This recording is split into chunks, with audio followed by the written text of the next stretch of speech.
Welcome to engineer Ankita शैली। कैसे हैं आप लोग? आई होप आप सब लोग बढ़िया होंगे और आप लोग की एग्जाम्स की तैयारी भी बहुत अच्छी चल रही होगी, बहुत मस्त चल रही होगी। आज का मेरा टॉपिक है रेशियो एंड प्रोपोर्शन, जो कि येट अनदर टॉपिक है, येट इंपॉर्टेंट टॉपिक है फॉर दी कॉम्पिटिशंस। तो आज हम करेंगे तैयारी कॉम्पिटिशंस की।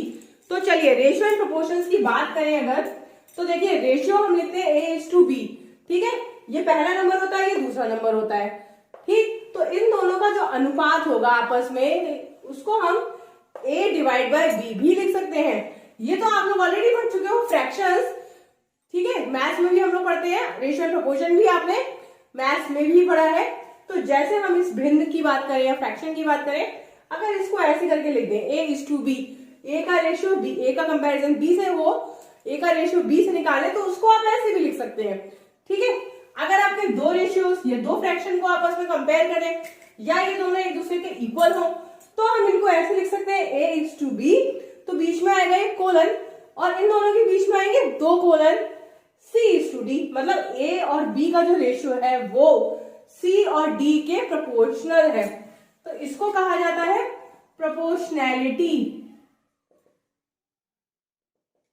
ठीक है। ये तो हमारा रेशियो हो गया, ये हमारे दो रेशियोज हो गए। ये जब दोनों एक दूसरे के कंपैरेबल होते हैं, इक्वल होते हैं, तो मतलब वो प्रोपोर्शनल है। तो जो बीच के दोनों नंबर्स हैं ये कहलाते हैं मीन, और लास्ट के जो दो नंबर्स हैं वो क्या कहलाते हैं?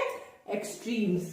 तो अगर हम दोनों वाले बीच के नंबर्स का प्रोडक्ट निकालें, मल्टीप्लाई करें, तो उनका जो आंसर आएगा वो लास्ट के दो नंबर्स के सेम होगा। तो ये चीज आप ध्यान रखिए, ये आपकी ट्रिक है, ये आपका टिप है, जो कि आप क्वेश्चंस में यूज कर सकते हैं। उससे आप जल्दी से क्वेश्चन को सॉल्व कर सकते हैं। तो अगर आपको कोई कंटिन्यू प्रोपोर्शन है, तब आप बीच के दोनों नंबर्स को अगर मल्टीप्लाई करेंगे, तब A और D, मतलब A इंटू डी जो है वो A into D is equal to B into C, ठीक है। ये ध्यान रखिएगा, इस पे बेस भी आप लोग क्वेश्चन सॉल्व कर सकते हैं। और लास्ट में अगर हम इसमें प्रोपोर्शन को, अपने रेशियो को किसी भी एक नॉन जीरो नंबर से मल्टीप्लाई करें, दोनों के दोनों को सेम नंबर से, A और B दोनों को ही सेम नॉन जीरो नंबर से मल्टीप्लाई करें, तब आपको सेम ही रेशियो मिलेगा। सिमिलरली अगर आप उसी रेशियो को डिवाइड करें किसी दूसरे नंबर से या उसी नंबर से, पर ऊपर नीचे सेम नंबर से जो कि नॉन जीरो नंबर हो, तब आपको वही रेशियो मिलेगा। तो ये कुछ टिप्स हैं, कुछ इंपॉर्टेंट पॉइंट्स हैं जो आपको आने चाहिए before attempting the questions on ratio and proportions. So all of you can take a screenshot for helping you out in your examinations. So before moving ahead, आप लोग मेरे इस चैनल पे अगर फर्स्ट टाइम आए हैं, तो please subscribe to my channel and please share it to your friends. Now we let's start. The question of two numbers is 3:4।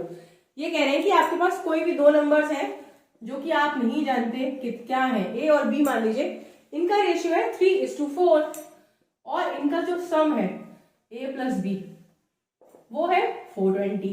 तो आपको बताना है ग्रेटर नंबर। अब देखिए रेशियो के क्वेश्चन सॉल्व करने से पहले एक बात का ध्यान रखिए, तो रेशियो का जो दोनों नंबर्स होते हैं, कोलन के दोनों साइड जो नंबर्स होते हैं, उसका टोटल सम, जैसे 3+4, मतलब किसी पूरी चीज के इतने पार्ट्स करे गए हैं, ठीक है।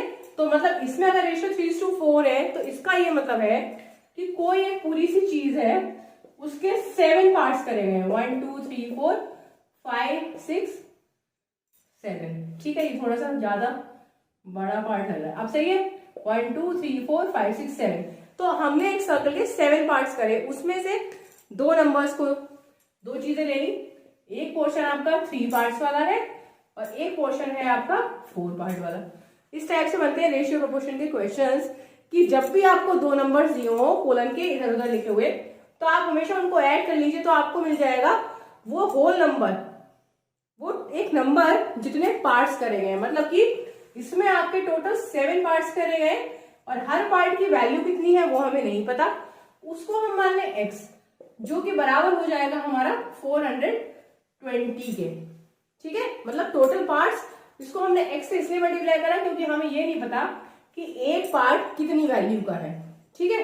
तो हमने उसको x मान लिया और 420 मतलब आपको ये दिया ही हुआ है। आपको बताना है बड़ा वाला पार्ट, तो देखिए 3 वाला छोटा पार्ट है, 4 वाला बड़ा पार्ट है, तो सिंपल आप क्या करिए, x की वैल्यू निकाल दें, जो कि निकल जाएगी 60।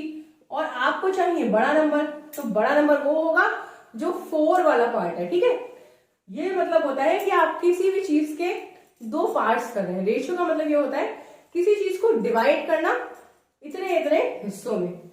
तो बस 60 इंटू 4 कर दीजिए, आंसर आ जाएगा 240। Option B C is your correct answer.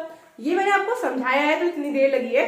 Next question हम लोग देखेंगे, स्पीड में सॉल्व करेंगे। तो चलिए अब हम लोग नेक्स्ट क्वेश्चन, ट्रिकी क्वेश्चन की तरफ आते हैं। ये क्वेश्चन बैंक पीओ में आ चुका है। देखिए, the salaries of A is to B is to C. अभी इस क्वेश्चन में हम 3 पर्सन की बात कर रहे हैं, तो उनको हमने रेशियो से कनेक्ट किया है कि उन तीनों की सैलरी का जो रेशियो है वो it is 1:2:3। The salary of B and C together is 6000। ठीक है, ये कह रहे हैं कि 3 लोगों की सैलरी का जो रेशियो 1:2:3 है और बी और सी का टोटल जो है वो 6000 है। तो उनको मिलकर इतने रुपए मिलते हैं। By what percent is salary of C more than that of A. आपको बताना है कितना परसेंट ज्यादा है। ठीक है, मोर वर्ड पे ध्यान दीजिए। तो सबसे पहले हम तीनों की सैलरी निकालेंगे, उसके बाद ही हम परसेंट फाइंड आउट कर सकते हैं। तो देखिए, आपको बी और सी की सैलरी दी है 6000। मैंने आपको बताया था कि जब भी कोई रेशियो की वैल्यूज दी हो, जब भी इस तरीके से वैल्यूज दी हो, तो आप क्या करिए, उनको x लगा लगा के जोड़ सकते हैं। जैसे कि x plus 2x plus 3x जो होगा वो तीनों की टोटल सैलरी होगी। ठीक है, अभी तो 2 लोग की टोटल सैलरी हमें दी है, पर अगर हमें तीनों की दी होती तो हम इस तरीके से लिख के उसको इक्वेट कर सकते थे। अब हमें दी है 2 की सैलरी, तो हम लिख सकते हैं 2x plus 3x is equal to 6000, 5x is equal to 6000। इसको आप यहाँ पे डिवाइड करेंगे तो x की वैल्यू जो है वो आ जाएगी 1200। ठीक है, और अब आप देखिए कि a था 1, तो a जो था वो x था, तो मतलब a की सैलरी क्या है 1200 रुपीज। ठीक है, तो c की सैलरी कितनी होगी, c की सैलरी थी 3x, तो c की सैलरी कितनी हो जाएगी 3 इंटू 1200, इसका मतलब 3600 है। मोर, c की सैलरी का मोर का परसेंटेज पूछा है। ठीक है, तो अगर मोर पूछा है तो मतलब आपको निकालना है डिफरेंस। तो सी की सैलरी कितनी थी 3600 और ए की थी 1200, तो डिफरेंस कितना हो गया 2400। अब इसको हमें क्या निकालना है, परसेंटेज कंपेयर्ड विद ए। तो जो ज्यादा वैल्यू है उसको आपको जिससे कंपेयर करना है उससे डिवाइड करिए, 100 से मल्टीप्लाई करिए, और आप चाहे तो मेरे परसेंटेज वाले वीडियो को चेकआउट करिए जिसमें मैंने आपको परसेंटेज निकालने के तरीके बता रखे हैं।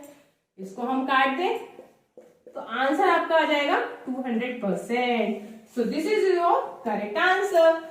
सो आई hope you like the question. ऐसे क्वेश्चंस बहुत ज्यादा एग्जाम्स में कॉमन है, और अगर आप मेरे वीडियो को देखेंगे तो आप डेफिनेटली इस टाइप के क्वेश्चंस को आराम से सॉल्व कर पाएंगे।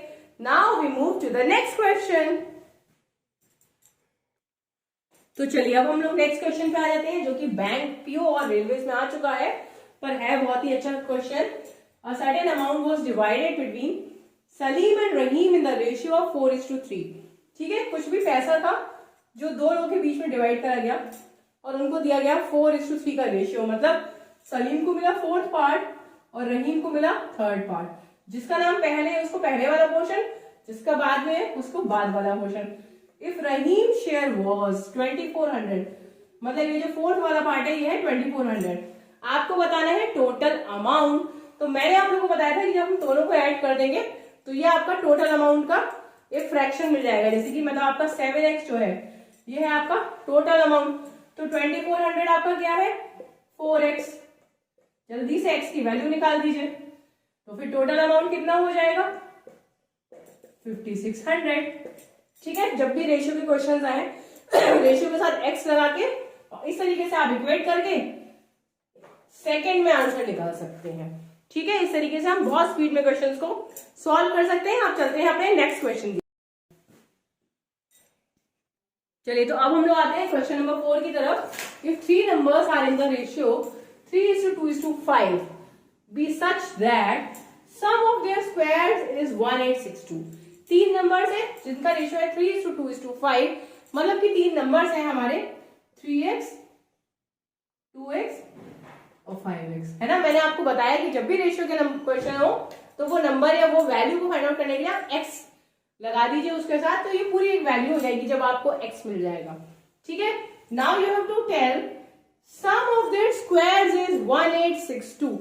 तो मतलब इसका स्क्वायर प्लस इसका स्क्वायर प्लस इसका स्क्वायर इज इक्वल टू 1862। तो आप इसको सॉल्व कर लीजिए। 9x square plus 4x square plus 25x square is equal to 1862। अगर हम इसको ऐड करेंगे तो आ जाएगा 38। ठीक है, this is 13 and this is 25, तो ये आएगा आपका 38x स्क्वायर, जिसका है हम x स्क्वायर लिख देंगे, इसको इससे डिवाइड करिए। 1862 को 38 से डिवाइड करेंगे तो आएगा 49 और x square is equal to 49। मतलब आपको मेरा वीडियो देखना पड़ेगा जिसमें मैंने आप लोग को अंडर रूट निकालना सिखाया है। x की वैल्यू आ गई 7। You have to tell the middle number, you have to tell the 2x, मतलब कि 14। Answer B is your correct answer. ठीक है, so easy it isn't it. इस तरीके से क्वेश्चंस को सॉल्व करिए, सारे क्वेश्चंस कितने सिंपल हो जाएंगे। और देखिए सारे के सारे क्वेश्चंस मैं बहुत इंपॉर्टेंट एग्जाम्स के आपको लिए लेके आई हूँ इस वीडियो में। ये आपके मेरा जो पूरा वीडियो है it is inspired from RS Agarwal, आपकी फेवरेट बुक, जिसमें कि बहुत ज्यादा इंपॉर्टेंट और बहुत अच्छे क्वेश्चंस कवर करते हैं। तो मेरा वीडियो में मैंने वहीं से क्वेश्चंस लिए आपके लिए। तो I hope you like all the questions. Now we move to the next 5, जो कि रेलवेज वाले एग्जामिनेशन में आ चुका है। ₹120 is divided among A, B and C। 3 लोगों के बीच में डिवाइड किया such that A share is 20 more than B share. B को जितने भी रुपए मिले उससे 20 रुपए ज्यादा A को मिले, और ₹20 less than C share. A का ही शेयर, देखिए पूरी लाइन सुनिए, such that A share is, अगर हम इस पूल को हटा दें यहां तक को, तो ₹20 लेस देन C। मतलब ये वाला जो चीज है ये A के लिए ही कह रहे हैं कि A का शेयर B के शेयर से 20 रुपीज ज्यादा है, और एंड मतलब और C के शेयर से 20 रुपीज कम है। ठीक है, तो A के शेयर की ही बात हो रही है। You have to tell B share. ठीक है, तो हम क्या करते हैं, सपोज करते हैं कि C का शेयर जो है वो X है। सपोज C का शेयर है X, तो A का शेयर कितना हो जाएगा, इससे 20 कम हो जाएगा। ठीक है, और B का शेयर क्या है, B के शेयर से ये 20 रुपीज ज्यादा है। मतलब अगर B के शेयर में हम 20 माइनस ही करें, ये A का शेयर, इसमें से 20 और कम कर दें तो वो B का शेयर हो जाएगा। समझ में आया? जैसे A का शेयर क्या है, x माइनस 20, A का है x माइनस 20, और इसमें से हम 20 और कम कर दें तो वो B का शेयर बन जाएगा ना। मतलब उसमें से हम 20 रुपीज और कम कर दें तो वो होगा ना A का शेयर। तो इसका मतलब A का शेयर में से ये कर दिया तो ये हो गया x माइनस 40 हो गया। ठीक है, आपको बताना है B का शेयर, तो आप क्या करिए, तीनों को ऐड कर लीजिए। रब करना पड़ेगा थोड़ा सा मुझे, तो इसको करिए आप x plus x minus 20 plus x minus 40 is equal to 120। तो ये है आपका 3x minus 60 is equal to 120। तो x इज इक्वल टू, ये यहां आ गया तो आ गया 180 बाय 3 इज इक्वल टू 60, है ना। तो ये तो हमारा C था। A कितना हो जाएगा, इसमें से 20 माइनस करते हैं मतलब 40 हो जाएगा, और B कितना हो जाएगा, इसमें से 40 कम करें। अभी तो आपको बताया ना कि x माइनस 4 जो है वो हमारा B है, तो ये हो गया हमारा 20 और C हो गया 60। तीनों की वैल्यूज आ गई, तो जल्दी से आपको B की वैल्यू को टिक करना है। Option C is your correct answer. Now we come to the end of our video and अब टाइम है असाइनमेंट क्वेश्चन। चलिए करते हैं अब हम लोग असाइनमेंट की तैयारी। जो मैंने आपको अभी क्वेश्चंस बताए हैं उनको आप सॉल्व करिए, उसी का लॉजिक को आप यूज करिए इस क्वेश्चन में, और इसका आंसर आप लोग मुझको कमेंट। पेंसिल्स, पेन्स और एक्सरसाइज 3 चीजें हैं एक शॉप में जिनका रेशियो दे दिया 10:2:3। आपको कहा है कि अगर पेंसिल्स 120 है, मतलब सबसे पहली वाली चीज पेंसिल है ना, तो ये जो 10x होगा, सबसे पहले हमने मान लिया 10x, ये आपका 120 के बराबर है, मतलब x हो गया 12। आपको बताना है एक्सरसाइज बुक्स जो कि 3rd नंबर वाला है। हो गया ना सिंपल। तो जल्दी से आप 3 को x से मल्टीप्लाई करिए, आंसर बताइए, कमेंट करिए और मस्त रहिए। तब तक के लिए keep learning and keep growing. Bye bye.